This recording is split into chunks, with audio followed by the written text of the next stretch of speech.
Good morning. Today is Tuesday, January 19th, 2016. This is the regular meeting of the Los Angeles Board of Police Commissioners. Madam Secretary, please call the roll. Good morning. Let the record reflect Commissioners Johnson, Soboroff, Figueroa Villa. Our president, Commissioner Saltzman? We're missing No, Commissioner Saltzman. Saltzman. Okay. Commissioner Kim is present, and we have a quorum. Thank you. Number one on the agenda, consent agenda items. Do we have any comments on any of the consent item agendas? No. Do we have any? Yes, we do, sir. I'm sorry? We do. Finding out if we have any comments on these. Okay. We have one. We have Mr. Herman. On item 1A, 1A, sir. do we have any comments on 1B or 1C? No, sir. Do I have them I'll move approval for B and C. all in favor? Okay, those two items are approved. Mr. Herman?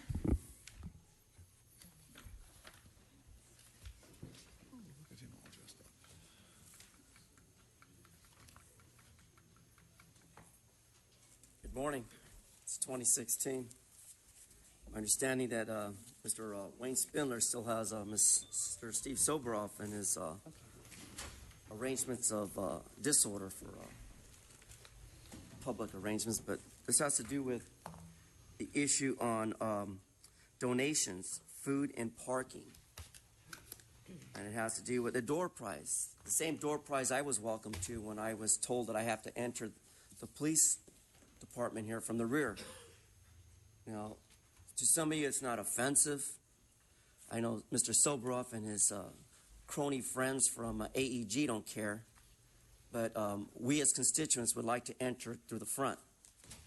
And if you're going to have a special program in the auditorium, you should post it on the gates so that people will know what the hell's happening around here, instead of having a discussion with officers who don't even know what your Brown Act rights are. When I was asked to show an ID at the gate down here, the corral, the old Steve Soboroff corral, keep you out of public meetings, right, Mr. Soboroff?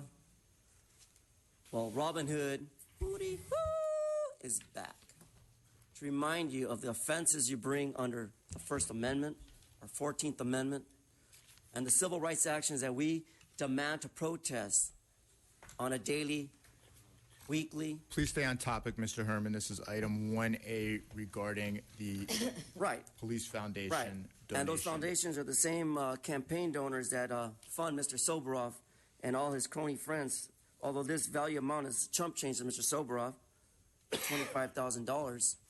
Maybe he should write a check in advance so that the homeless people can participate for decorations, food, and parking, and maybe encamp in one of your parking lots.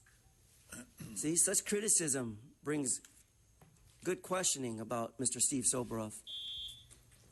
Do I have a motion on item 1A? So moved. Do I have a second? Second. All in favor? Aye. Thank you. We're now on item number 2, commission comments. Thank you. I have two quick comments. Yesterday was Martin Luther King Day, as everyone knows. I had the privilege of participating in the parade along with my fellow Commissioner Sandra Figueroa Villa. Former Police Commission President John Mack rode with me. That was a real treat for me. It was a great day. The weather was perfect. There were lots of people along the parade route. There were no incidents that I'm aware of. It was just a great day. There were a lot of families out there, and it was a fantastic day. Later that evening, I had the honor and privilege of being the honorary chair of the SCLC annual gala, which I'm sure most of you know was an organization that was founded by Martin Luther King. That was a fantastic evening. There were 4 great honorees doing fantastic work in our community, and the SCLC in Southern California does terrific work in our community as well. Any other commissioner comments this morning? No, sir. Do we have any comments? We have 4 comment cards. We have Mr. Herman, Jamie Garcia, Mariela Saba, and Hamid Khan.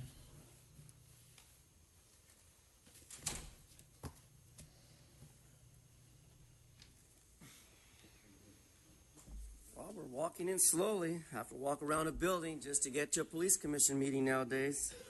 Such a hardship on the elderly and the disabled and their families who wish to engage in public comment.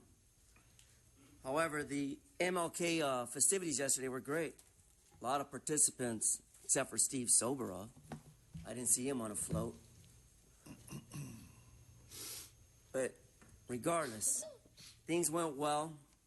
We're still not recognizing the problem of homelessness as a war that has been created by dysfunctional people at City Hall, Herb Wesson Jr., who forced the police department to become our nannies and kick us off our sidewalk and streets the same way you cleaned up the streets right before the parade during the weekend. What a shameful, disgusting, hypocritical bunch of morons. Leave people alone. Leave people who are homeless alone until those fools up there at City Hall can actually take an action to put homeless people in real homes.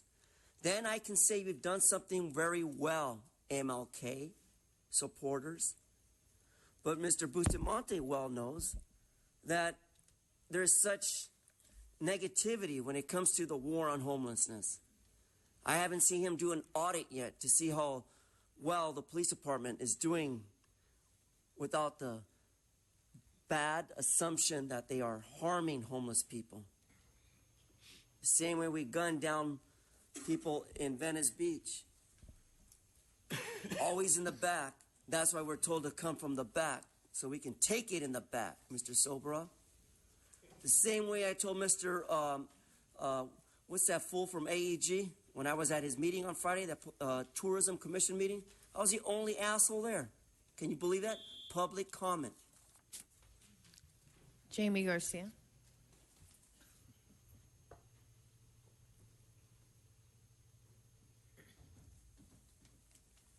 Good morning.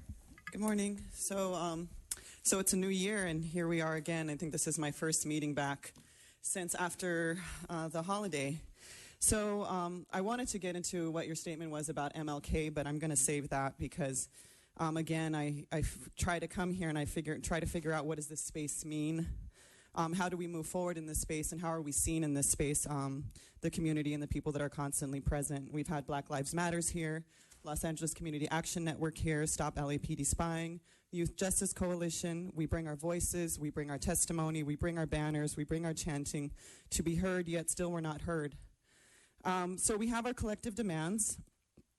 We want to have the discipline power move back to the commission. We don't think that Chief Beck can actually move on disciplining officers. He moves when he wants to. We're still waiting on the results of Ezell Ford. We know the commission has moved, yet nothing has happened. We also want hearings to be held on the sabotaging of the in-car video systems. Now we have body cameras as a contentious issue in City Council, the price tag, the buying off of City Council members. So we're going to find ourselves in that same position with body cameras, again, of officers sabotaging them, again, of what good is this data going to be to us? And then also going back to the same thing that I seem to always go back to when I speak on during the commission's report is this idea of when are we going to meet? I know that there's been email exchanges. We got the last email. You weren't available till after January. So here we are again, and we're wondering when this meeting is going to happen. So I think it's really important to acknowledge when the community is available. I think as being a leader of this police commission, it's important for you, Matt Johnson, to acknowledge when community is available and to meet when it's convenient for the community. You know that the community can't meet on a Tuesday during the day. They won't be out of work. And so let's start this new year off with kind of a reality check. If we want to move forward with the community, when is the community going to be available? Good morning. Good morning, everybody. My name is Mariela Saba. I have been here many times before, and this is where I need to continue to be, to represent a lot of community that, as my sister Jamie is echoing, this is not a time that is convenient for all the families, all the folks in the streets, all the people that we work with, folks who are struggling day to day who balance a whole bunch of jobs just to survive paycheck to paycheck. So this is why my body is here present today, because I'm representing a lot of folks. And I echo the need for a meeting with communities outside of this space. That's the respect that communities deserve. The concerns that we brought up last year are concerns that continue to this day. The murders that happened last year throughout the United States and so many murders that came out from this same department here, we're still hurting from those. Our communities don't forget those. So in regards to the Martin Luther King parade, being present there yesterday, it was really a shame and sadness that I felt in the spirit and legacy of Martin Luther King Jr. to have LAPD, a force of murder in the communities, be leading this parade, followed by the sheriffs, followed by Highway Patrol. These are people who are waving at communities. These are the same folks who are killing and then waving at communities, or ticketing and waving at communities, or arresting or harassing or violating communities in so many ways. So it was really a real shame to see you all there. When you said it was a fantastic parade, you forgot to mention that side by side the whole time there were communities protesting your presence there. Communities were holding big, large signs of posters of folks who have been murdered, because we don't forget, and we haven't heard anything about Ezel Ford's case. We're still waiting. Families are still hurting and waiting. And just because it's a new year doesn't mean that we just forget. Our minds don't function this way. Our hearts don't function this way. So we're going to be here present every day, every Tuesday that we need to be here, until you set up a meeting with us outside of this space and you answer our concerns. Thank you. Hi, Hamid Khan with the Stop LAPD Spying Coalition. I was going to comment on something else, but I think I'll save for that. But I just want to, after hearing you, Matt Johnson, speak about the Southern Christian Leadership Council, I kind of start thinking about that. On one hand, you were claiming this honorary chair position for the dinner or whatever event that was. But I don't know whether you're claiming the spirit behind Southern Christian Leadership Council. I mean, I am an immigrant from Pakistan, and from very early on, I was very aware of my otherness. So my inspiration was not to take a route and claim some honorary whiteness in this white supremacist system, but to be inspired by the elders before us, like Fannie Lou Hamer and W.E.B. Du Bois and Martin Luther King and Malcolm X, and of course Reverend James Lawson, whose legacy with the Southern Christian Leadership Council goes back many, many years. So Reverend Lawson would not be sitting behind and arranging these meetings, which would be convenient for you in a safe space, in an enclosed space. Reverend Lawson, in the spirit of Southern Christian Leadership Council, would be out in the community, whether it was for the janitor strike in Memphis or any other places in this long history and struggle to reclaim dignity and personhood. So I think, I mean, as my other colleagues have highlighted, that you still continue to resist meeting the community. I mean, we've had these email exchanges between Richard Tufang has mediated all that, and you were supposed to be available after January 5th. So step up to the spirit of Southern Christian Leadership Council, step up to the spirit of Reverend James Lawson, step up to the spirit of many others, your elders as a black man as well, and myself as a brown man reaching out and a brown person, trying to see that let's break that mold and let's step out. So we expect you to respond to us as soon as possible, and we expect you to come to the community and have that meeting as soon as possible. Thank you. Thank you. Okay, we have no other cards. We're now on item number 3, report of the Chief of Police, Chief Beck. Good morning, Commissioners. Good morning. We had a difficult weekend in the city of Los Angeles, 3-day weekend. During a 3-day weekend, we saw 6 homicides, 1 double homicide in Topanga area. We also had 2 officer-involved shootings that resulted in fatalities. 1 occurred in Hollywood. It was a response of a patrol unit to a robbery occurred radio call. When they located the suspect confronted them with a blue steel pistol, pointed at the officers. The officers fired and killed the suspect. It was discovered during the investigation that the blue steel pistol was in fact a pellet gun. We also had officers respond to an incident in West Valley, a radio call of a man with a knife. When they arrived, they were confronted by the man with the knife. He approached them. They attempted to use a taser.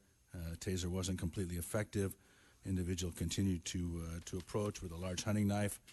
on the officer-involved shooting occurred, also resulting in his demise. I consulted with the district attorney because I know that the police commission is desirous of seeing the fact pattern on the Venice officer-involved shooting involving Brandon Glenn. The district attorney agreed that we could go forward with that administrative portion of the investigation. So I'm going to work with Mr. Tfank to do that, so that the commission can see the department's investigation just as I did. Fantastic. So we'll move forward on that. I'm not going to discuss crime statistics. It's too early in the year. The statistics are too volatile. I will say that overall we're having a better start to the year than we did last year, despite the weekend's violence. And we'll talk more about that in another couple of weeks as the crime statistics begin to take shape. Same with the traffic statistics, still far too early in the year to comment on them. Sworn personnel statistics, though, that's something always I know is in the commission's mind. We have 9,918 sworn personnel on payroll, 2,676 civilian personnel. That's 601 vacant positions. We have just under 400 reserve officers.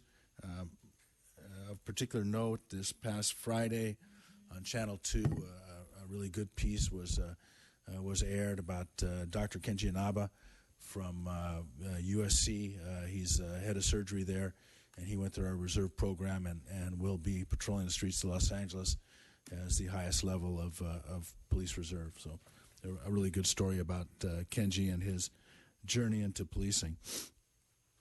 We also have 372 specialist volunteers, 61 chaplains, and just shy of 7,000 cadets. That's great.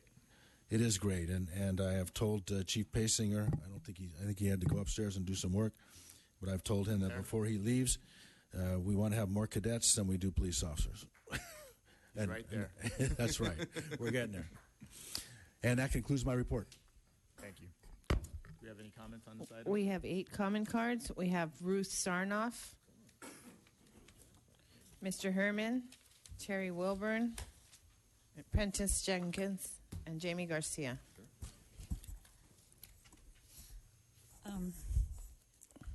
I want to just indicate how beautiful it might be at some point if some of the people on this commission could just open their mouths and say that Black Lives Matter and deal with people walking on the street and maybe begin to identify some with what they're protesting.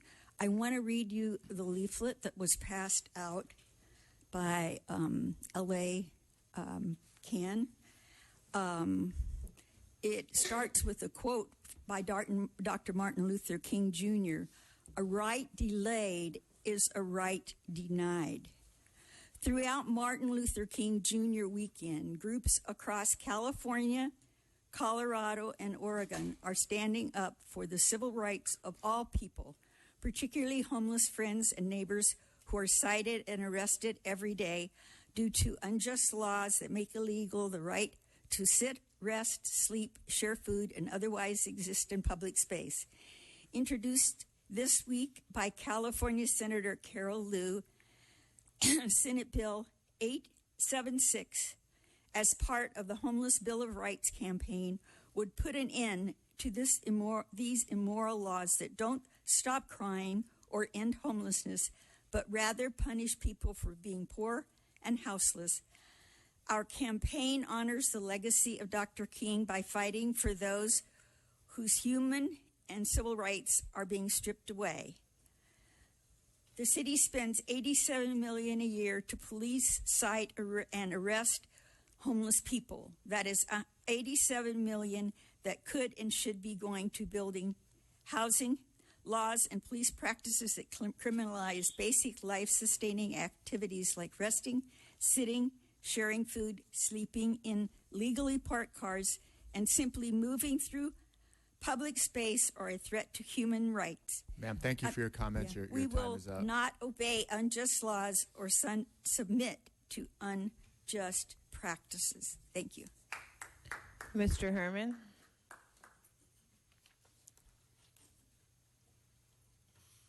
Such a beautiful presentation. I can't top it.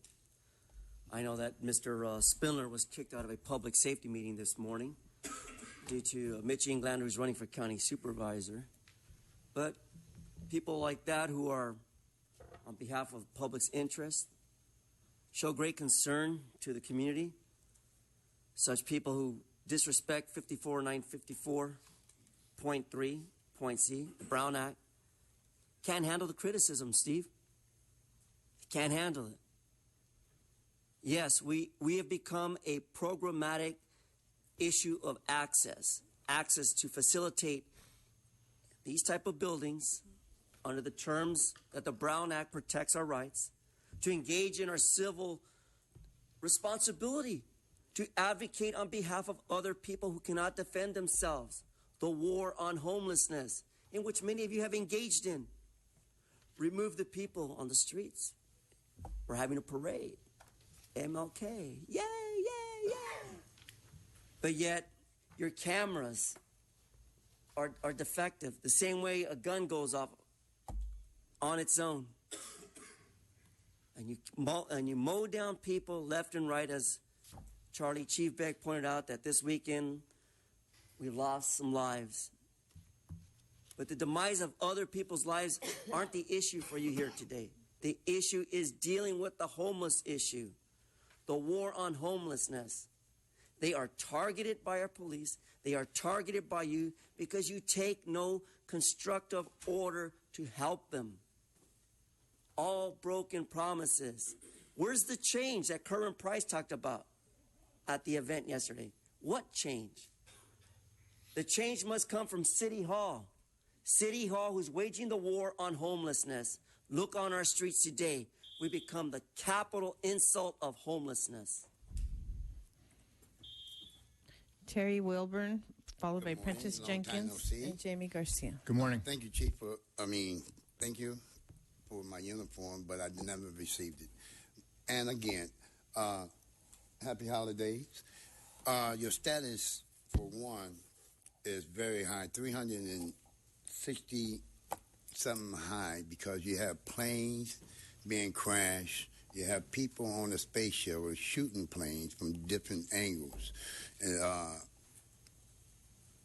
further, they drop easily, although they have a new thing coming out. We'll be fine in the future.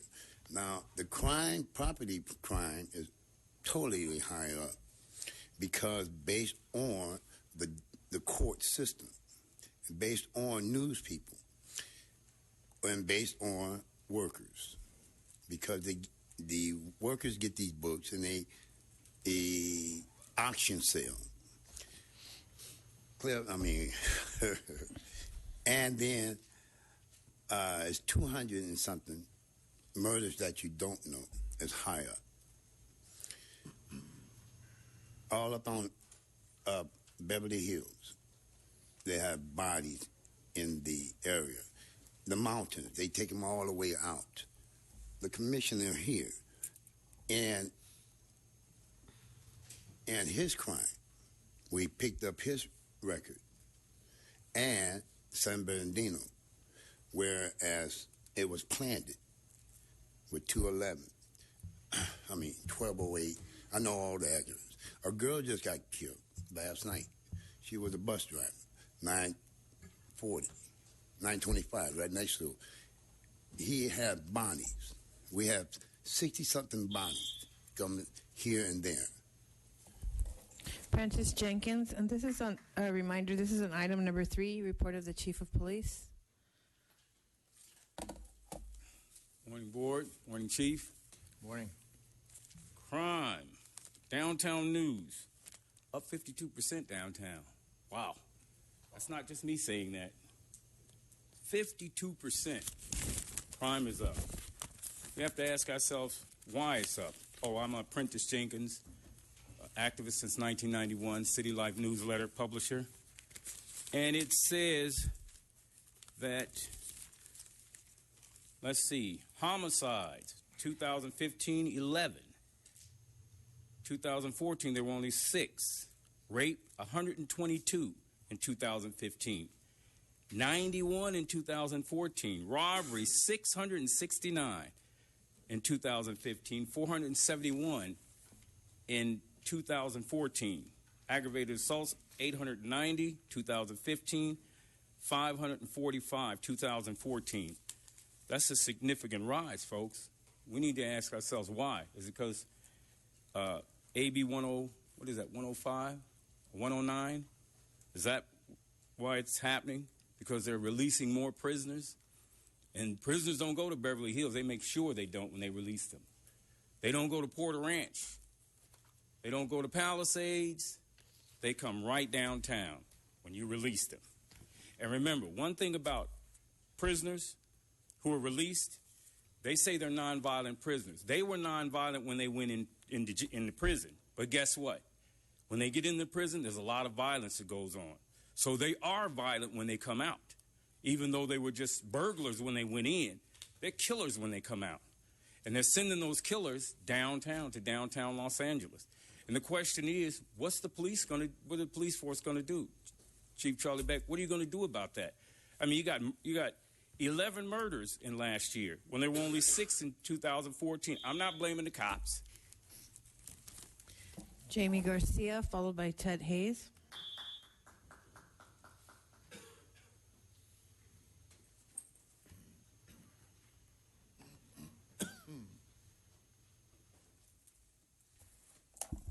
So I wanted to go ahead and continue on into my comments about yesterday's march, MLK. And we were there in the same spirit as Martin Luther King, and we were there protesting Chief Beck. And then there was definitely people following along the side of you, calling for your resignation, calling for you to be fired. Which was interesting because I was a part of that group and I was along the side. And so I'm thinking about, MLK, and I'm thinking about the things that, what civil disobedience is, what resistance is, and how police respond to that, and how that response hasn't changed. So I'm standing there with my banner, and I'm marching along, and one of your officers, Chief Beck, comes up and says, please move to the sidewalk. So we're like, okay, we'll move to the sidewalk, but we're going to move right here because I don't want to trample over some people. So as he's negotiating with me, he then pushes his body up against me and my colleague, and one of your officers from a horse looks down and screams at me to move to the sidewalk, screams at me. Granted, I'm not doing anything but holding a banner. So then the other officer tells me, we would really appreciate it if you moved. And I'm like, appreciate? How can you appreciate me when your officer just screamed at me? And so I'm thinking back, and I'm like, oh yeah, because this is how the police state operates. This is how it operated in 1950. This is how it operated during slavery. This is how it operates now. So I realized that you fear the people. You're here to control the people, because where I said I would move to the sidewalk was not enough, because he reminded me, I am an LAPD officer. You will do what I say. I'm like, okay, so this is how we treat the community, right? Chief Beck, this is one of the reasons why I think people are calling for you to be fired, because there is no leadership. There is no sense of what it means to engage with the community. You're just there to be afraid of the community and control the community. And there was a lot more that I wanted to say, but I'm glad I got that story out, because it was really infuriating, and it was really sad and gross, and really reminded me this is why people continue to resist you and continue to resist this police force and continue to resist the police state. Ted Hayes, followed by Hamid Khan and Mariela Saba. There was a significant deployment of police at the King Parade for very good reason. Over the years, that parade had become a striking point for gangsters, thugs, and criminals all along the route of the parade. It's a very expensive parade because the mall has shut down. Walmart, no long existing, but Sears and Macy's, everything closes down because there are these raids or rampages through malls. The mounted police or the cavalry was there, bike patrol was there, significant number of officers. I am certain that this parade cost more deployment than any other of the 5 parades throughout the city together. That's unfortunate. Things have not changed. After the parade concluded, the kids were still out there roaming up and down Crenshaw and King Boulevard looking for something. I have no idea what, but they stayed there for hours. And so the police had to stay to monitor for hours. Now, there's an in-custody death. Was it a suicide? Was it a homicide? Or natural causes? Because really there's not too much reported by the press on in-custody deaths. So I think it's important for the chief to know whether that in-custody death was one due to the hands of another, whether it was a suicide, which is a prominent situation in the news, or whether it was simply natural causes, somebody my age finally meeting his number. So I believe the chief should report on in-custody deaths, determining what the manner or the apparent manner of the death might be. Hamid Khan and Mariela Saba.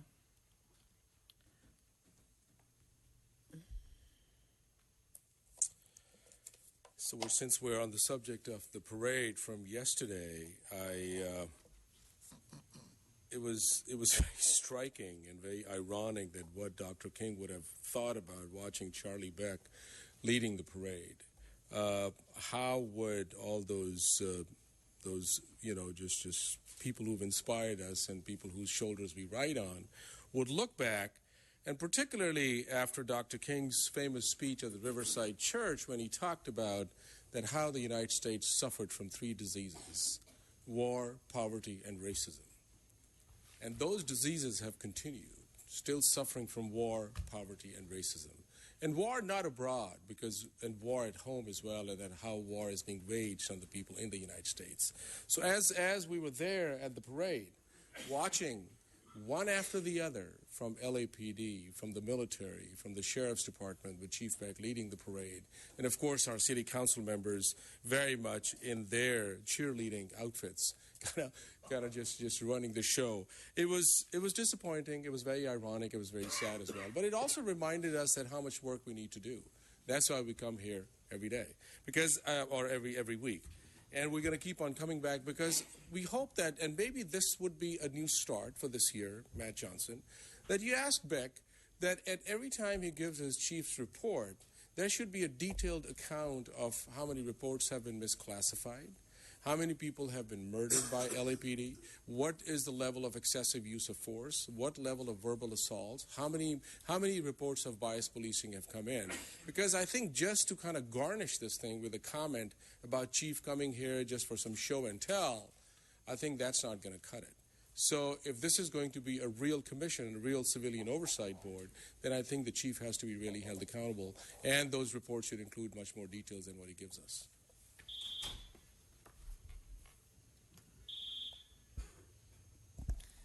Dr. Martin Luther King, like all freedom fighters, has a deep understanding that a violation to one is a violation to all, and injustice somewhere is an injustice to everybody. And in Jamie's story, I was also there. And so not only was Jamie, her humanity disrupted, her humanity violated, and she can describe that for herself as she did, but I was there too. And so were a whole lot of other community members who get to witness that.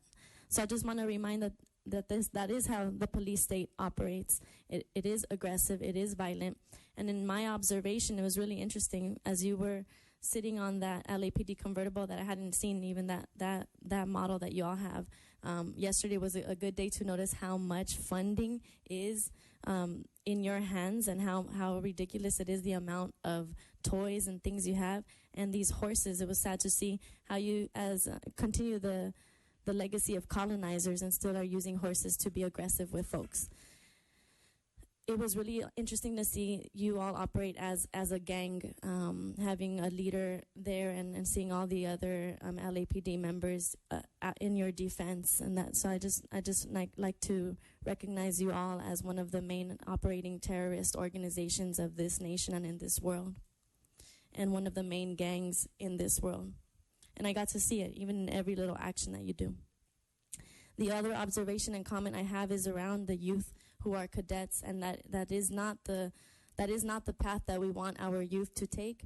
The majority of the cadets and all the youth that they were using yesterday that were marching there are youth of color. Our youth of color deserve a whole other track, so it's really disgusting to see how much funds, again, are being poured into these programs when our youth need to be expressing themselves in nonviolent ways. And it's nasty to see them set up to be the ones to be killing, arresting, and ticketing their own communities. And it's not because they want to. Our communities need other job opportunities. We have no other comment cards. We're now on item number 4, regular agenda items. Would you have comment cards on 4A, B, and D? And 4A is a verbal. Would a commissioner wish to pull anything as special? Move to approve item 4A, 4C. 4C, do I have a second? Second. All in favor? Aye. Okay, that. We'll begin Item with is 4A, approved. Department and Office of Inspector General's verbal presentation and discussion on the status of tracking police officers injured on duty status.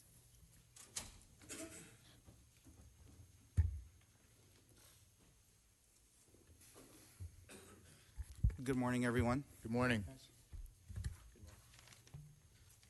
I'm Francois Gardere from the Administrative Services Bureau.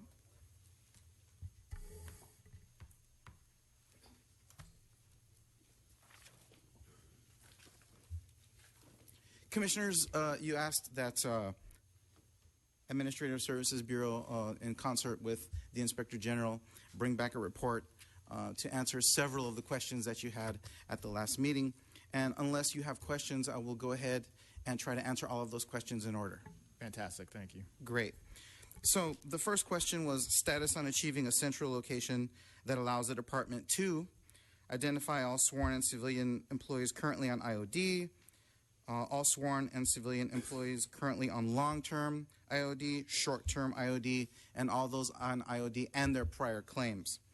We've been working with IVOS, who is the vendor that works with Personnel Department, along with Medical Liaison, Return to Work, and Personnel Division, as well as one of the senior members of the Administrative Services Bureau, in trying to put together a comprehensive system that will allow us to do these things more easily.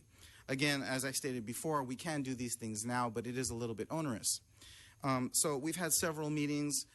Right now, we have come to the determination that IVOS may be our standalone system in the future. As it stands right now, it is not capable of doing everything that we need it to do. But in concert with PACER, we can do everything. We pretty much can answer any question that department management or the commission may have regarding IOD. At this point, we are using IVOS and PACER. We are hoping that by November of this year, we will be able to have IVOS standalone.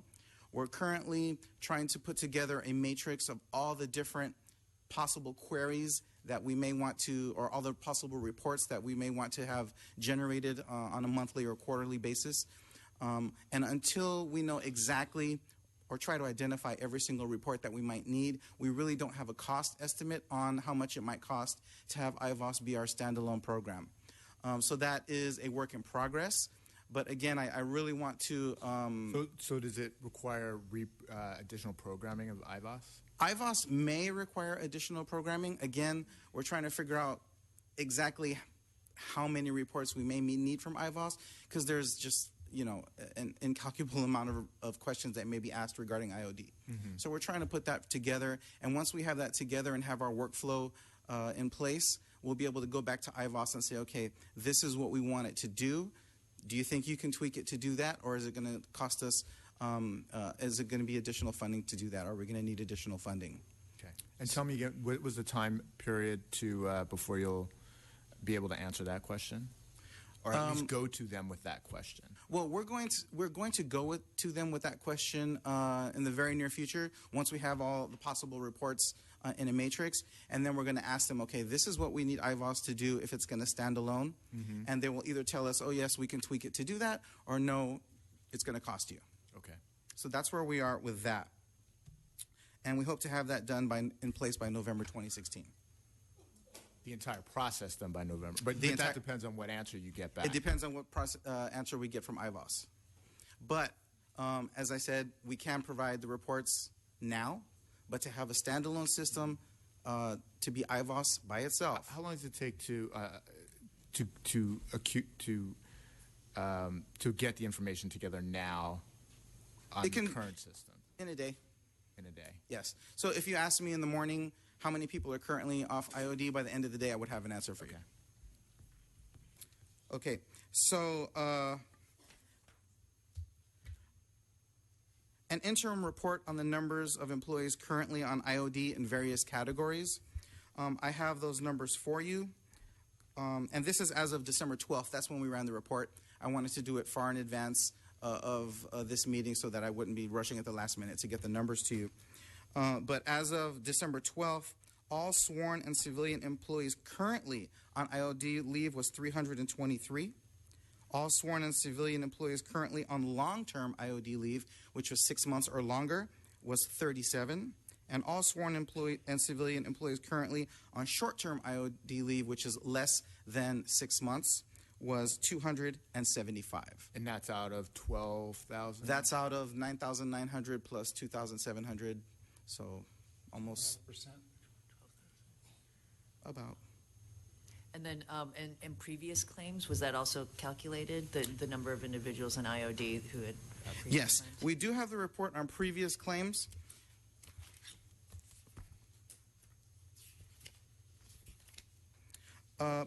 Now, on the previous claims, that was a little bit more difficult. We have it, but I couldn't provide the report because in order to provide that report, it had to have actual names of officers and identifying information. So I can share that information with you afterwards, but we couldn't provide it now because it has names of officers and identifying information. Because in order for the system to pull it, we had to use officers' names and serial numbers. Right, but just the statistics are just the numbers themselves. I have them separated by command. Okay. I don't see a total at the end, and that's my fault. Okay, that's fine. I have them separated by command. So, for instance, if you were to ask me how many were in central area, I could tell you there was 18. Rampart, there's 34. But my fault. I neglected to put the number at the end, but I can easily get that for you.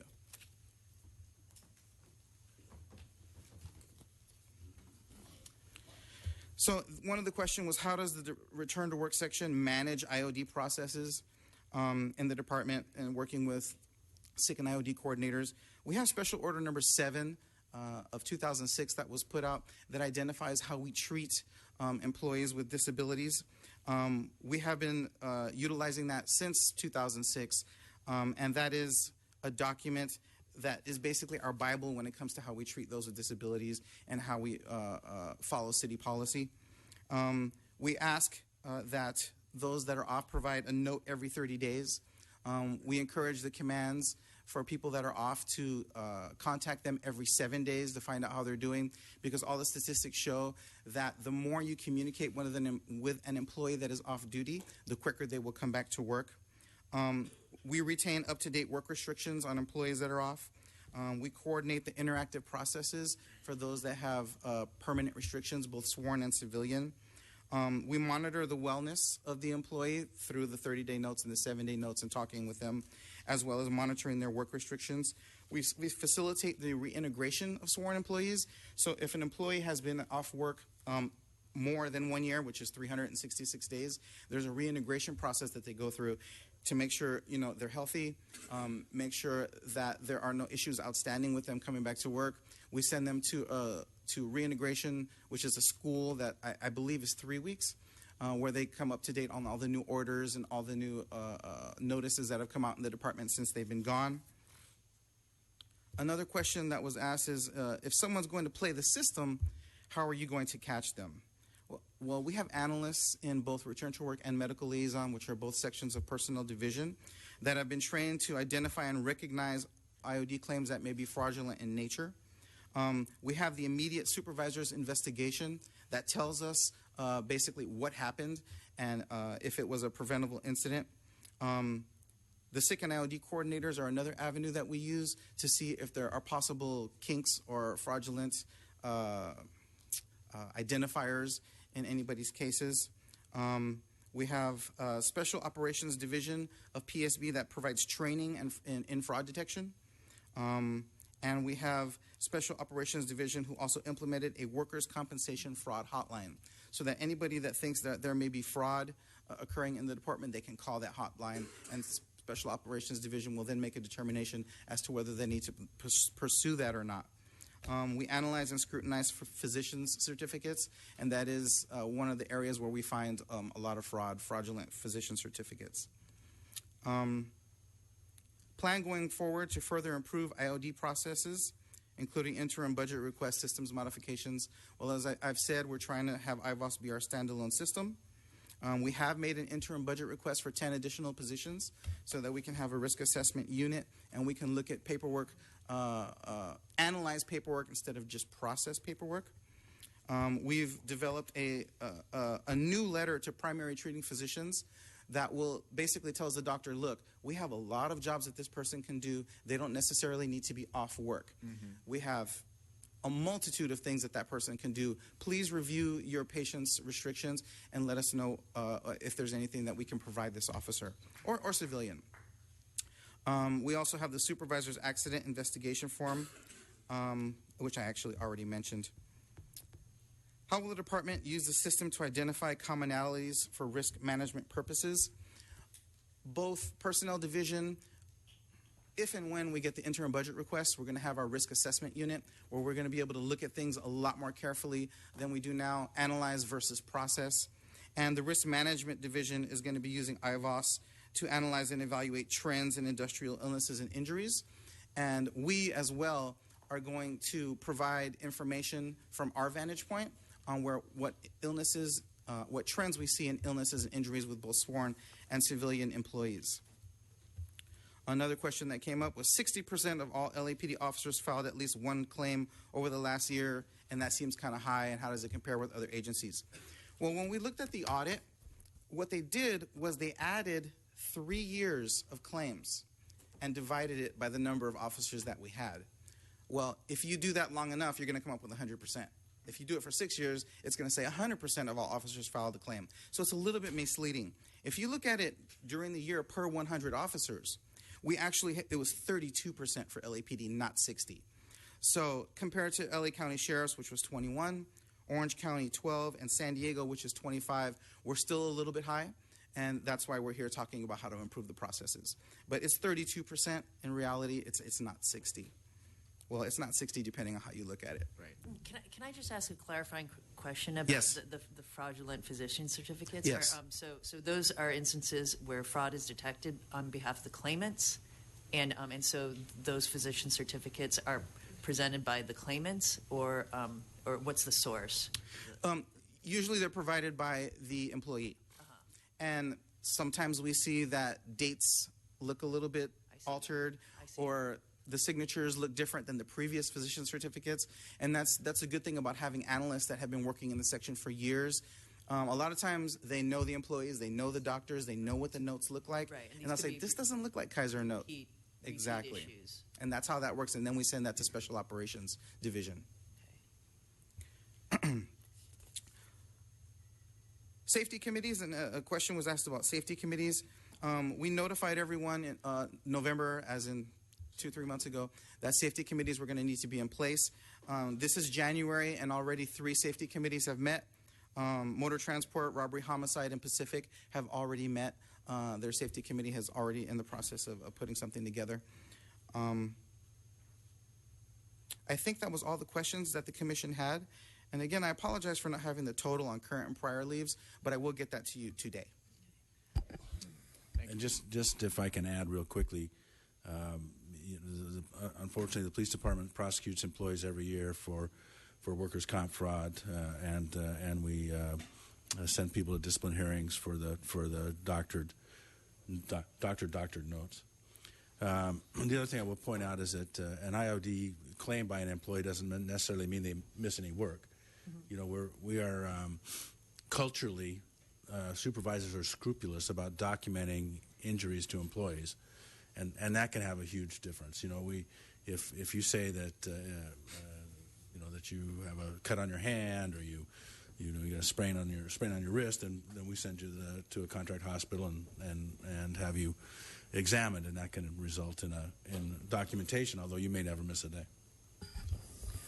Thank you for answering all these questions so thoroughly, and I can readily see how this information will assist risk management efforts. And I just want to ask the IG's office if there's anything else that they had to add to this oral report, or any thoughts. Good morning, Kevin Rogan. I'm Assistant Inspector General for the Audit and Complaints Section. Good morning. There really isn't too much that we added. Francois shared the report as he was putting it together. We provided some edits, and I asked a few questions, but we felt the report was very comprehensive. It directly addressed, we felt, the issues that were raised from our, and looked farther, going back to the safety committees that we'd heard about before. So we were satisfied with the report, and credit Francois for putting together a very comprehensive answer. Thank you.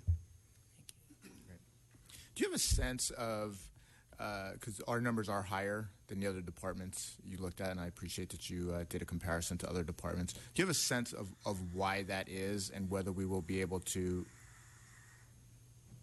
bring that number down in line with what other departments are? You know, not having done the risk assessment piece yet, the only thing I can say is that we're a large metropolis. We're spread out. We have very few officers per capita compared to other departments. But it's similar to the Sheriff's Department. Yes, but the Los Angeles Police Department is a large metropolis, whereas Los Angeles County is spread out, and some of the areas by no means would be considered a metropolis. And that's just my guess. We haven't done the risk analysis portion of it yet, but hopefully we'll have a more comprehensive answers to that in the future, and LAPD works really hard. Okay, great, thank you. Any additional questions? Okay, thank you. Thank you. Okay, we do have 3 public comment cards on this one. Sorry. We have Mr. Herman, Ruth Sarnoff, and Ted Hayes.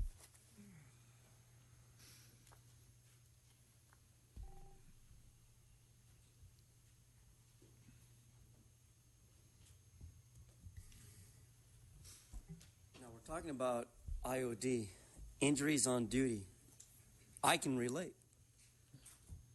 But the fact that sometimes coming to these meetings and being told that we're bipolar or that we suffer paranoia activity like Mr. Soborov doesn't mean we're technically insane. But valiantly, we speak on behalf of our officers because their job and responsibility of professionalism is that they're constantly under the stress of this division. You overwork them. You don't give them their time off or vacation when they ask. You don't give them raises like Mr. Garcetti. Hey, Eric, where's the raises? Why do they have to come so late? Why can't the officers work their regular 40-day hour shifts and go home and be happy like the rest of us knuckleheads? Instead, you create an issue of alcoholism, drug addiction. It's awful. And I may be blind to some of these issues, but I sure hell know well that these officers don't deserve to be overworked and overburdened with the issues that they go through on a daily basis.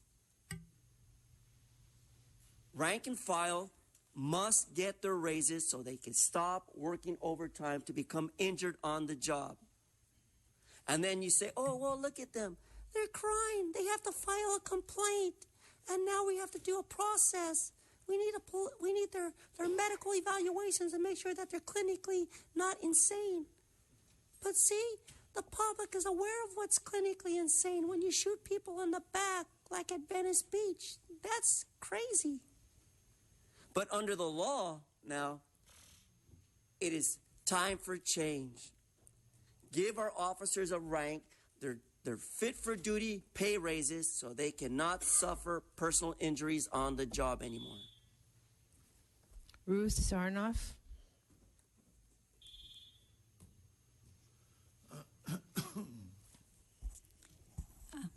Ruth Sarnoff. I want to ask the Inspector General's office, please, whenever possible, that the public get some written reports before a verbal report like this. I appreciate that we're getting a report. This appears to be mainly centered around, financially at least, tech funding. And it took me all the way, about a minute or no, not a minute, like way into the report to know even what the subject matter was. A little introduction to the subject matter of, or maybe even a reading of the questions might give people some context to listen to a verbal report. I know you're all aware that both LAUSD, the city, the county, DWP, you name it, have been having tech problems, and I don't know what the solution is, but I do know the failure to do bidding and to really look at people that perhaps you haven't worked with before to see what qualifications they have. I see now that reports on disability and workers' comp and all that stuff should be available instantaneously, even though you don't have a good system.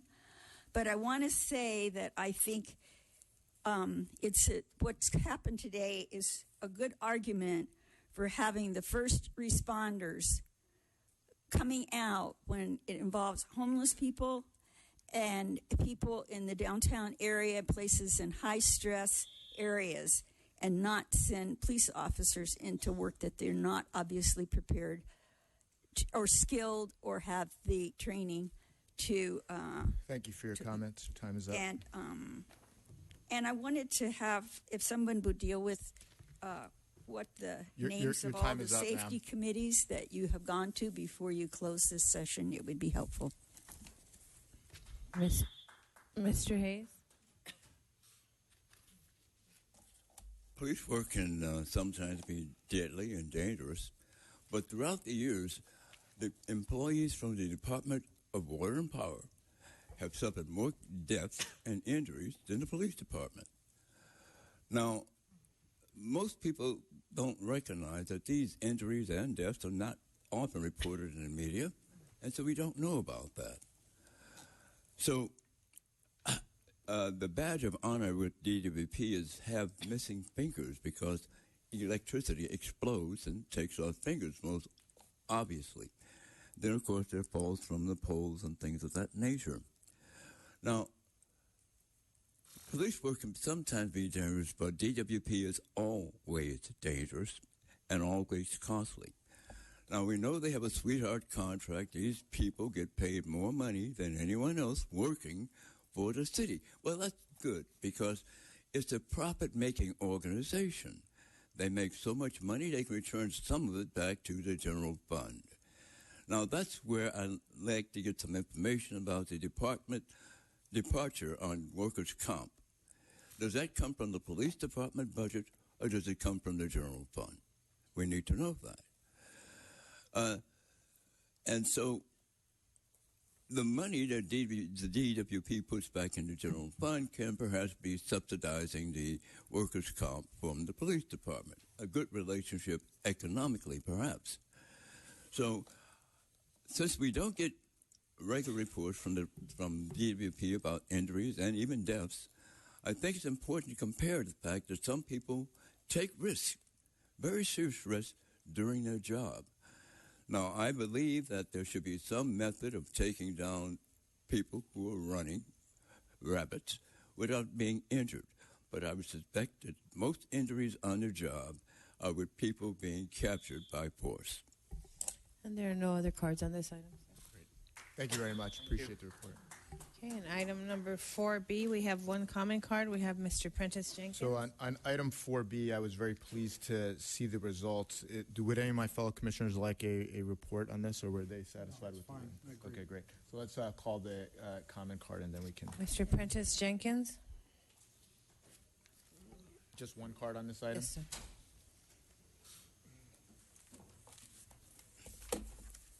Prentice Jenkins, activist since 1991, City of Life newsletter. 4B, relative to probationary police officers' procedures follow-up. when you're dealing with probationary police officers, are these like 1 year, they're on the job 1 year or something like that? And the cops that are actually killing people, are they probationary officers too? How many of those who have actually killed people, like Brendan Glenn, Ezell Ford, were any of those probationary officers? And if they were probationary officers, seems like you need a new procedure. If you're looking at probationary officers killing people, and sadly, if they're veterans, it's even worse. They should know better. Veterans should know better than to shoot people in the back, than to shoot people just because they won't let them fill them up. They really should know better than that.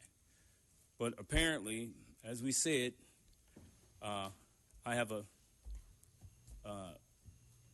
manuscript right now that I'm actually sending to the American Psychological Association on the pervert cops and firemen all across the United States. Associated Press caught 1,000 of them, arrested 1,000 police officers who sit outside of women's houses that they don't know and stalk them, sit outside of men's houses and stalk them, fill men up. 1,000 cops they caught and arrested. They fired 350 of them. So we know there is a problem in the police department with sexual assault of residents. There are no other cards, sir. Move approval of the item. Do I have a second? Second. All in favor? Aye. Okay, so that item moves. 4D. And we have one public comment card. Would any of my fellow commissioners like a report on this item? Okay, we have Mr. Prentice Jenkins.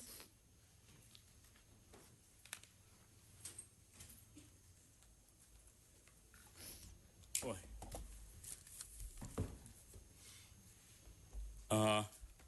Relative to the approval to negotiate agreement with select vendors, Telemate for inmate telephone services and video visitation systems. Now, are these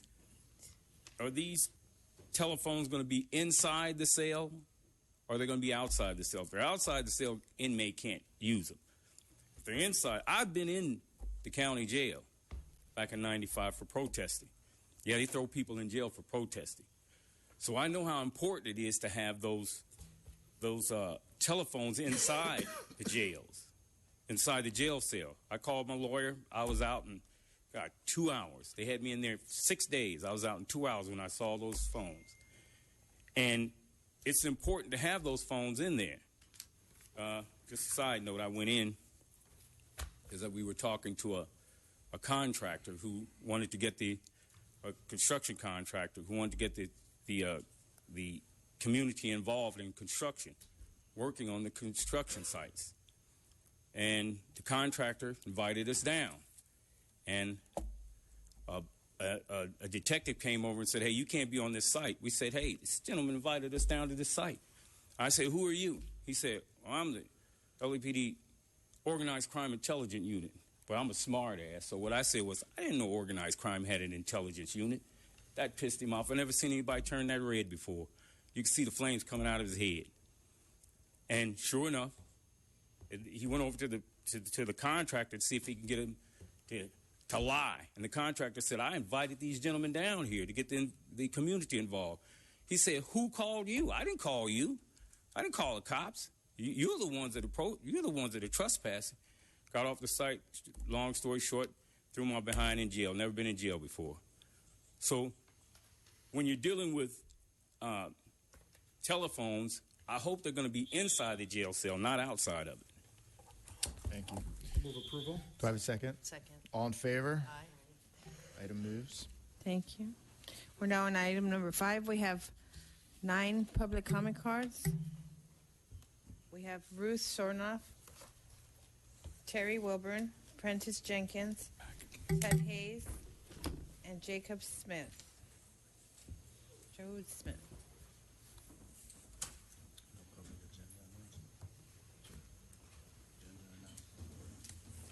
Sorry, that number 9 kind of threw me for a minute. I wanted to bring to your attention a couple of articles, one of which was yesterday's LA Times on the 18th. When the fight went north, King protested poverty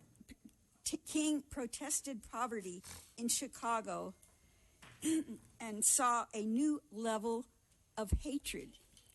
And it deals with the relationship of poverty to discrimination, because we all know that we went for a few decades where we had restrictive covenants on housing in Southern California here, and we had what was then known as redlining, and we had also we've had what is known as de facto segregation. That is, because of poverty, you end up with a very distorted look at who lives where.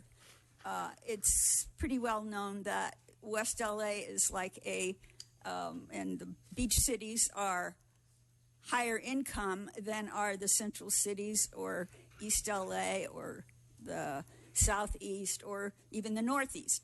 But to get to my point, I would hope that you would read this article, because the city's homelessness and poverty committee has been dealing more with the homeless, and it's not talking enough about poverty, because poverty is something that in times of great economic stress is a great stressor, and it contributes to hate crimes and to jealousies and all kinds of things. And so it's really important. And I thank you. Next speaker, please. Terry Wilburn. Francis Jenkins and Ted Hayes.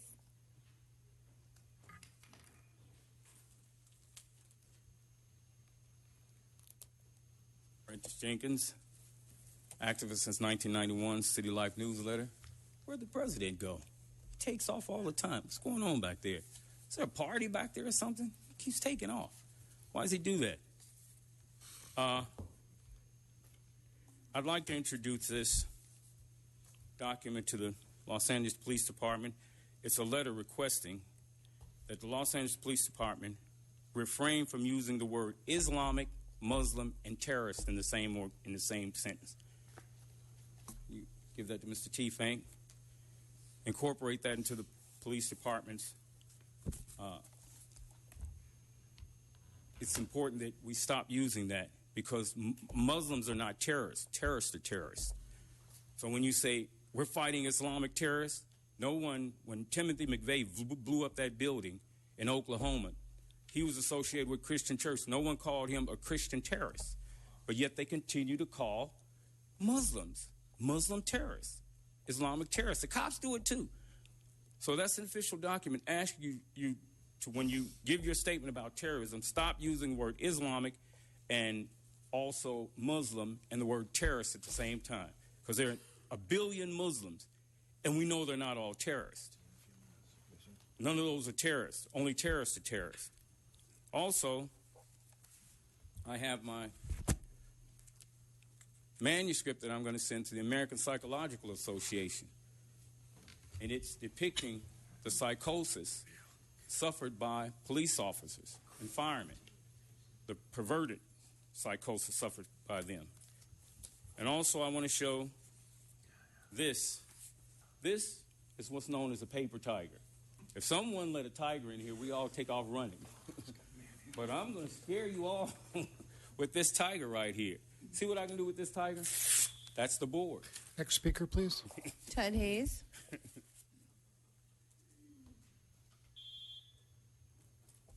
Commissioner Johnson consistently challenges people to obey the rules. Well, I understand that once the rules are published, they will be revised, taken back, and looked over again. But the rules are not distributed, they're not posted, they're not anywhere you can find them. So it's not an unwritten rule, it's simply an unseeable rule. So what happens is, he says the rules say you can't testify once it's been called. Where is that posted? Where's the paperwork on that? But that's what Johnson does. He acts as a supreme ruler, a dictator. That's why when you vote, he never calls for the abstention because you're going to vote my way or not at all. So you lawyers, and I think there are two of you here now, will hear from us about the way you're dealing with the law. There are laws. It's called the Brown Act that deals with how you deal with the public in these sessions. And you can't commit the crime, which it says you do any, it's an absolute term, any time you violate the Brown Act. So where are the rules? How can we obey them if we don't get an opportunity to see them? Are they online? Perhaps. But who has a $2,000 Apple and a contract to go online? So I think the rules should be posted, particularly those you're going to claim we offend you by not recognizing and abiding by. So Johnson, once again, shows the dictatorial policy of being the supreme ruler who can make the rules and never call for abstentions because who's going to abstain from what he has to say or do? Thank you. The next 5 speakers, Jojo Smith, Jacqueline Richardson, Hamid Khan, Mariela Saba, and Jamie Garcia. Jojo Smith, Los Angeles Community Action Network, Stop LEPD Spying Coalition. You know, yesterday, Dr. King was rolling in his grave because LAPD is a terrorist force. You know, you got people out there protesting. You need to get the animals off the horses because the simple fact is y'all are all animals. Y'all don't care about the community. You take your horses, ram people with them. Your officers sit there and say racial slurs to people. I watched it yesterday right there at Lamar Park, one of Black Lives Matter's leaders getting talked to like they were trash by your officers, talking to them like they were nothing. You know, it's no wonder the communities don't give a fuck about what's going on with y'all. It's no wonder they're not here because they know it's not going to do anything. Y'all used to have a lot of force, but now all y'all do is just sit back and rubber stamp everything. Stamp, stamp, stamp. That's all y'all do. Won't y'all get really into it and start putting these motherfuckers on charges? Jacqueline Richardson. This concerns people getting out of jail prematurely. This past Sunday, either Channel 2, 4, or 5, they were discussing people, possibly on judge, I'm not sure of the charges, were getting let out of jail prematurely in order for them to be rehabilitated by getting them job counseling and other items. I don't know if this concerned federal, state, county, or city jail facilities. Since this release has occurred, the crime rate has gone up in some areas. This rehabilitation is very commendable because it's trying to help people. But if some of these people in the jails who have been rehabilitated get in trouble, I don't know which group got in trouble during these the crime rate going up, concerning the crime rate going up. But if some of these people do get in trouble, how will this affect people getting shot, or what will happen to them? Because it seems to be a problem. How will it affect people getting shot? Will it increase or will it decrease, or what will happen? Hamid Khan.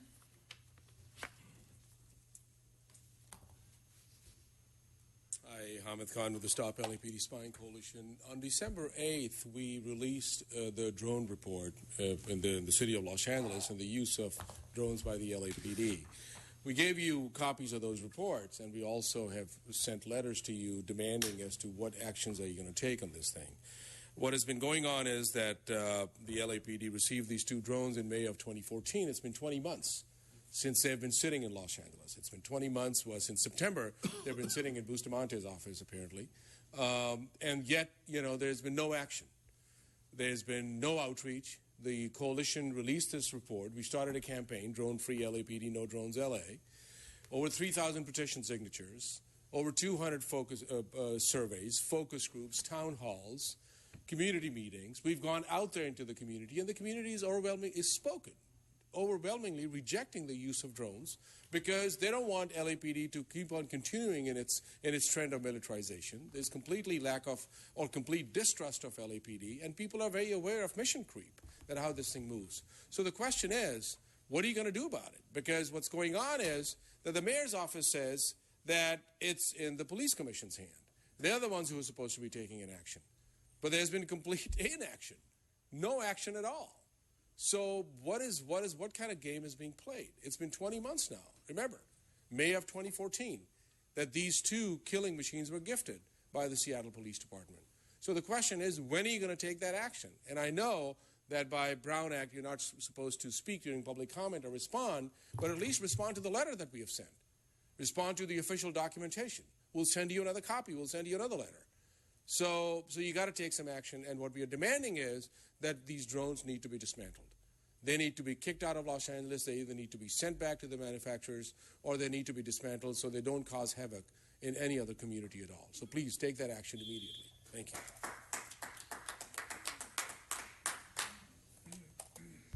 As we started at the beginning of the meeting mentioning that we will be here every Tuesday if we need to, and the needs in the community are there. So the drones are one of the topics that we will be back for. We do need you all to respond to the letter that has been sent.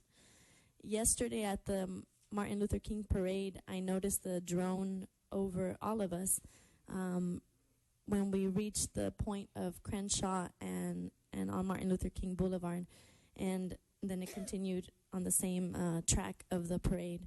So this brings to question whose drone is it? Is there an affiliation with the LAPD since you all were leading the march? That's something that I want to bring to question because you all have drones in your possession.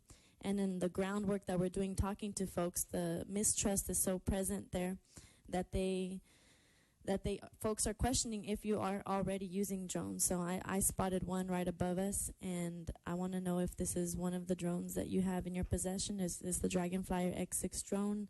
Is this yours? Because PD is not using any drones, period. So there was a drone there, and you all are leading that parade. So this puts it into question, and we have that power and ability to question. We don't channel these questions just here to you all. These questions get channeled out to the media and to the public, who deserves to know that you all have these drones in possession, and the folks don't want them because of the potential continuous murder that this creates, of course, that we know. Earlier, I was talking about our youth, and in that same spirit, I want to end with a song that I learned from youth over in Miami who have not been murdered by police, who have not been co-opted and are not being used in different militarized-based programs like the cadets program here. And I remember the last time I was here back in December, I left in song, so I want to just leave you with the song so you remember that the spirit of resistance is very much alive and will continue to be here. Will continue to ring in your ears, in your dreams, and every day. It's a call and response. So if you're if you're on the side of freedom, just respond when I say, "What side are you on, my people?" You can respond, "We're on the freedom side," if we are. And I know there's few of us here, but when you hear this, we're echoing a lot of folks. What side are you on, my people? What side are you on? We're on the freedom side. What side are you on, my people? What side are you on? We're on the freedom side. Dr. Martin Luther King was a freedom fighter who taught us how to fight. We're gonna fight all day and night until we get it right. What side are you on, my people? What side are you on? Thank you. What side are you on, Matt Johnson? What side are you on?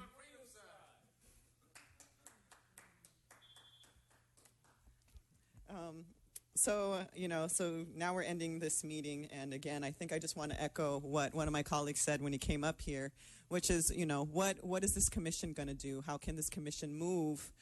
And how can this commission actually do its job of unearthing, investigating, and exploring what does the structure really mean instead of just legitimizing it, instead of just being a rubber stamp? Like, And that's what you're supposed to be here for the people, for the community's concerns. So, again, drones are a big issue. And I know, Matt, that you made the comment that, LAPD is not using drones, but that's not what we're stating. We're stating LAPD does have drones. They're in Inspector General's office. So we are not saying that we're not aware of the issue right now. We're very aware. So in that comment, I think that there needs to be more unearthing. You need to move on what our demands are. So, again, we spoke about militarization. We see what body cameras are doing. We see how many more staff you need, how much more money you're going to need. So what's going to happen when these drones come along? How much more staff are you going to need? How much more money for upkeep is going to happen? When we think about what this can turn into, we know originally that LAPD went to Israel looking at HoverMast.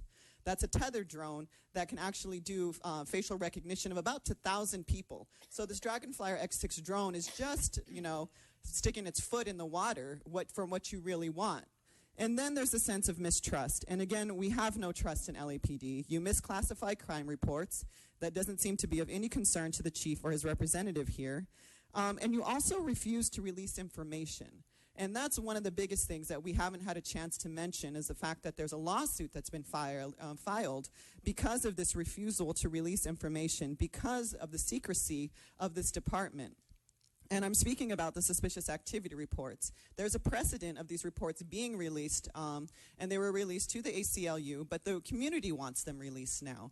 So when I tie this all in together, this is all a part of the larger architecture of surveillance.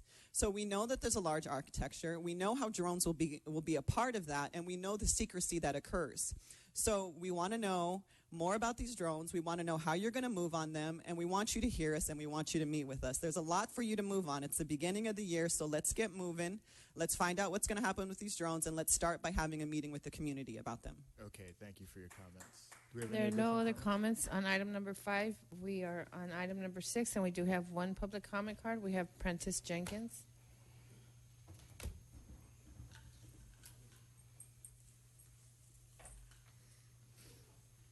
Employee dismissals and discipline. Do we have a number? Do you have an actual number of how many officers were dismissed, disciplined? I'm not saying you have to give us their names, but is there a number that you can actually give to activists in the public showing how many officers you've actually dismissed or disciplined? Mostly dismissed. We want to know the ones that you've actually dismissed. Is that possible to get, Mr. Johnson? Mr. T-Fang? He's looking at Mr. T-Fang. Mr. Jenkins, I told you last week, submit a California Public Records Act request and it'll be responded to. Oh, okay. All right, I'll do that. Yeah. Now, those officers that were dismissed, will we be able to get the name? Will we be able to get the names of those officers that are dismissed if I submit that, Mr. T-Fang? Submit your request. Submit the request, and it'll tell me what I'll get after I submit the request. That's correct. And what's the name of it again? I'll tell you after the meeting. Okay, thank you. Yeah, thank you. Yeah, also, in terms of dismissals and discipline, the discipline that went on at the parade, I was not at the parade because I've only went to that parade one time, and that was in the 90s. It was the first or second one. And then I saw file footage of Martin Luther King going to a protest. And he was about to leave, and he was about to leave, they brought out a cake. It was his birthday. And they told him it was his birthday, about to sing Happy Birthday. Martin Luther King said, hey, we don't have time for this. We got to protest. And Martin Luther King tried to get out of the room because he didn't want his birthday celebrated. He's embarrassed about parades and birthdays. He would be embarrassed about that. They had something yesterday about service to the community, cleaning up stuff. That's what he would want. He wouldn't want parades and his birthday and things like that. There are no other comment cards on this item. The Board of Police Commissioners will now recess into closed session to discuss items number 6A1 and 2 in accordance with Government Code 54957.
Board of Police Commissioners has concluded its work in closed session. We are back in open session.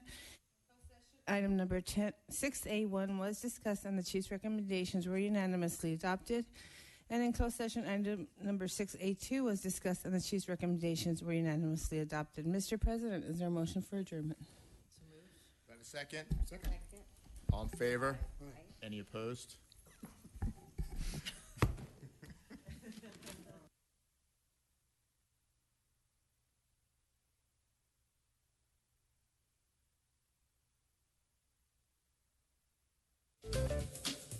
Hi, I'm Shannon Lamert Park. You're watching LA City View, Channel 35, our city, our channel.